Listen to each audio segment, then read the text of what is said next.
वेदांतो प्रवचन जो ब्रह्म्यानां विदधाति पूर्वं जो वै वेदांश्च प्रहीनोति तस्मै त्यंह देवमत्मबुद्धि प्रकाश्यं मुमुक्षु वै शरणमहं प्रपद्ये।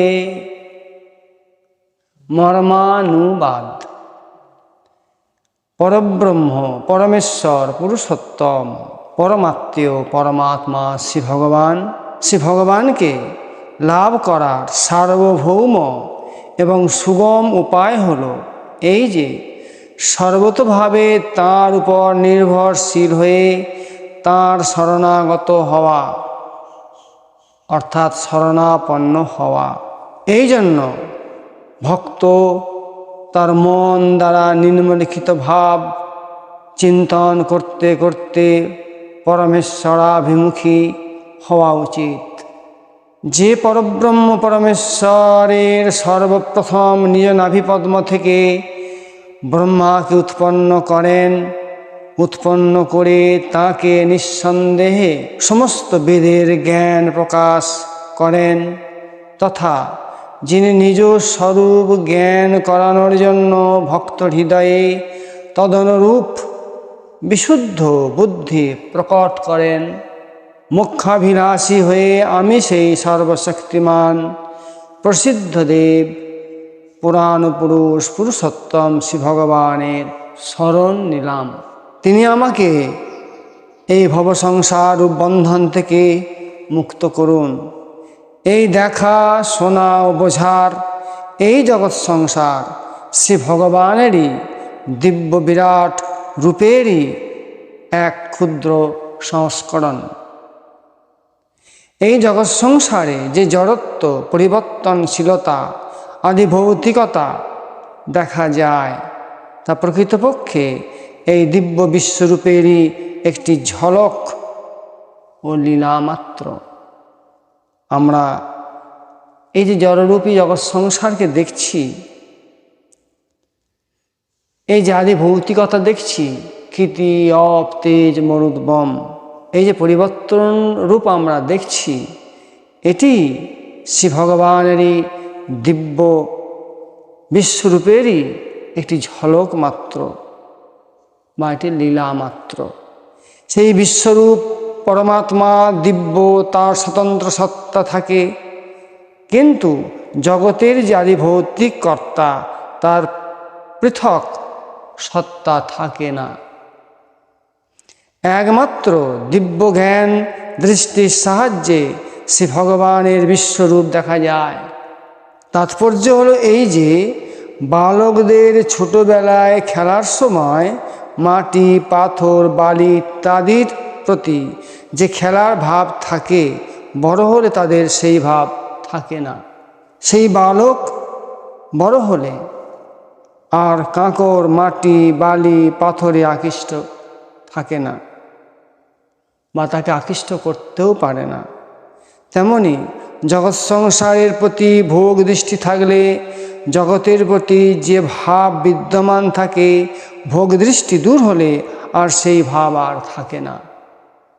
যতক্ষণ ভোগ দৃষ্টি থাকে তখন বিশ্বজগৎকে মনে হয় বিশ্বজগৎটা সবই আমার, কিন্তু আসলে তা আদৌ আমাদের নয়। যাদের ভোগ দৃষ্টি থাকে তাদের কাছে জগৎ সংসার কামনা বাসনা ভোগের সত্য বলে প্রতিভাত হয়, কিন্তু যাদের ভোগ দৃষ্টি থাকে না সেই রূপ মহাত্মাদের কাছে জগৎ সংসার ভগবৎ স্বরূপে প্রতিভাত হয়।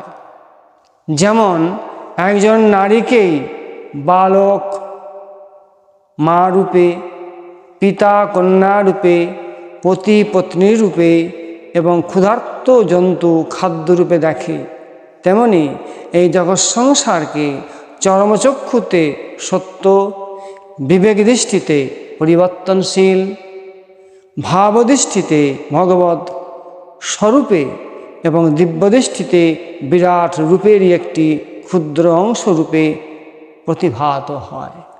জল মাত্রেই মূল উৎস হল সমুদ্র, সেই জলই মেঘ রূপ হয়ে বৃষ্টিরূপে পৃথিবীতে বর্ষিত হয়ে ঝর্ণা, নালা ইত্যাদিকে নিয়ে নদীর রূপ ধারণ করে। সেই সব নদীর প্রবাহগুলি স্বাভাবিকভাবে সমুদ্র অভিমুখে ধাবিত হয়, কারণ তাদের উৎপত্তি স্থান হলো সমুদ্র।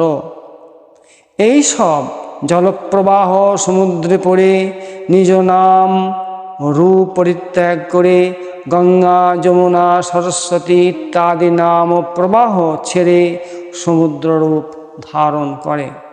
তখন তাদের সমুদ্র ছাড়া আর কোনো পৃথক সত্তা থাকে না।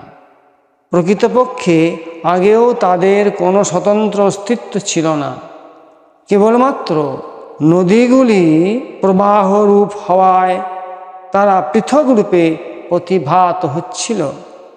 তেমনি এই নদীর মতোই জীব মাত্রই সুখের আকাঙ্ক্ষায় শ্রী ভগবানের দিকেই ধাবিত হয়। কিন্তু ভ্রমবশত সত্তাহীন বিনাশশীল এই দেহের সঙ্গে সম্পর্ক স্থাপন করে তারা এই জাগতিক পদার্থ সংগ্রহ এবং সংযোগজনিত সুখে ব্যাপৃত হয়ে এবং নিজেকে পৃথক অস্তিত্ব সম্পন্ন বলে মনে করে।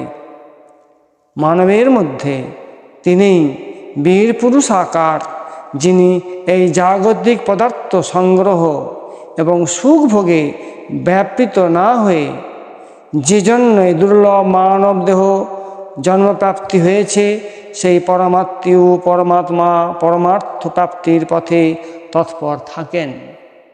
তাৎপর্য হলো এই যে জড় চেতন স্থাবর জঙ্গম রূপে যেসব দেখা যায়, শোনা যায় বা যা চিন্তায় আসে, সে সবই সেই অবিনাশী পরমাত্মা শ্রী ভগবান। এই তত্ত্ব অনুভব করার জন্য আমাদের দৃঢ়তার সঙ্গে মেনে নিতে হবে যে এগুলি আমার বুদ্ধিতে আসুক বা না আসুক, আমার অনুভবে আসুক বা না আসুক, স্বীকার করি বা না করি, কিন্তু এ কথা যথার্থ সত্য। যেমন জলের একটি কণা বা সমুদ্রে একই জল তত্ত্ব বিদ্যমান, তেমনি ক্ষুদ্র হতে ক্ষুদ্রতম এবং বৃহৎ হতে বৃহত্তম প্রত্যেক বস্তুতে একই পরমাত্মা তত্ত্ব বিদ্যমান ও পরিপূর্ণ হয়ে রয়েছে। শ্রীমদ্ ভগবদ্ গীতায় 7ম অধ্যায়ের 7 নম্বর মন্ত্রে শ্রী ভগবান বললেন, মত্যাহ পরতরং নান্যৎ কিঞ্চিদস্তি ধনঞ্জয়ঃ ময়ি সর্বমিদং প্রোক্ত্যং সূত্রে মণিগণাইব। হে ধনঞ্জয়, আমার অপেক্ষা জগতের অন্য শ্রেষ্ঠ কোনো কারণ নেই। আমি একমাত্র কারণের কারণ, একমাত্র আমি সর্বকারণের কারণ হয়ে রয়েছি। সূত্রে যেমন মণিসমূহ গঠিত থাকে, সেইরূপ এই জগৎ আমাতে গঠিত হয়ে রয়েছে। এই কথা মেনে নিয়ে আমরা সর্বক্ষণ যেন মনে মনে সকলকে নমস্কার করি। এই বৃহৎ জগৎ সংসার, বৃক্ষ, নদী, সমুদ্র, সাগর, পাহাড়, পর্বত, প্রাচীর, প্রস্তর, পশু, পক্ষী, কীট, পতঙ্গ, মানব, অসুর, দেবতা যা কিছু দর্শন করি না কেন, তার মধ্যে আমার নিজ ইষ্টদেবকে দর্শন করে প্রার্থনা করব। হে নাথ, আমাকে আপনার প্রেম দান করুন, আমাকে শক্তি দান করুন, আমি যেন আপনার এই বিশাল তত্ত্ব বুঝতে পারি। আমার সমস্ত দীনতা কলুষতা সরিয়ে আমাকে আপনার করে নিন। প্রভু, আপনাকে আমি নমস্কার জানাই। এইরূপ করলে তিনি সর্বত্র শ্রী পরমাত্মাকে দেখতে থাকবেন, অনুভব করবেন। তাৎপর্য হলো আসলে সবই তো পরমাত্মা শ্রী ভগবানই। তাই শ্রী ভগবানের উক্তি সেই তত্ত্বজ্ঞ প্রেমিক ভক্তের কাছে, আমি অদৃশ্য থাকি না, আর সেই প্রেমিক ভক্ত আমার ছাড়া থাকেন না। জয় শ্রীকৃষ্ণ।